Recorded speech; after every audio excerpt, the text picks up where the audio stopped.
नमस्कार, प्रिय दर्शकों। हमारे एक दर्शक का प्रश्न था, गुरुजी, यदि मान लीजिए हमारे यहाँ किसी का विवाह पड़ा हो, कोई शादी का फंक्शन पड़ा हो और उसी दिन या विवाह से 1 हफ्ते पूर्व या 3-4 दिन पूर्व किसी की मृत्यु हो जाए, तो ऐसी अवस्था में क्या करना चाहिए?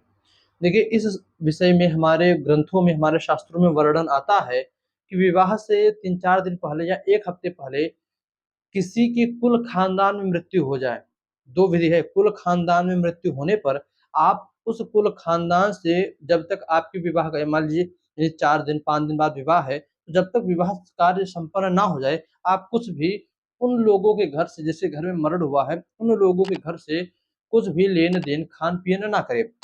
आप अलग रहें, विवाह का कार्य संपन्न कर लें, यानी जो सामने पड़ा है उसको पहले देखिए, तो विवाह का कार्य संपन्न कर लीजिए, उसके बाद जो है अपने उस परिवार के उस मरण के दुःख में शामिल होइए, ठीक?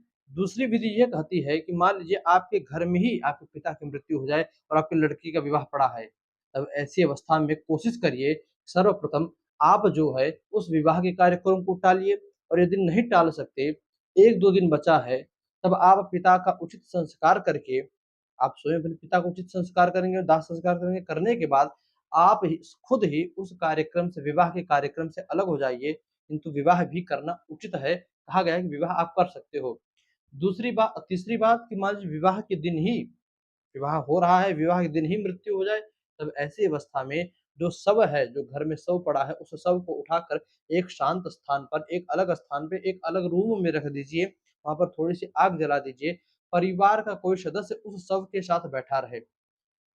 पूर्ण कार्यक्रम शांतिपूर्वक सांगोपांग विधि से जल्दी से समाप्त करवाकर विदाई करके लड़की का या जो भी विधि हो वो करके उसके बाद जो है बारातियों को विदा करके फिर आप जो है अपने यहाँ जो है उस पिता का उचित क्रिया, अंतिम क्रिया आप कर सकते हो। दर्शकों, मन में कोई शंका हो या प्रमाण चाहिए तो मेरे पास है, आप कह सकते हो।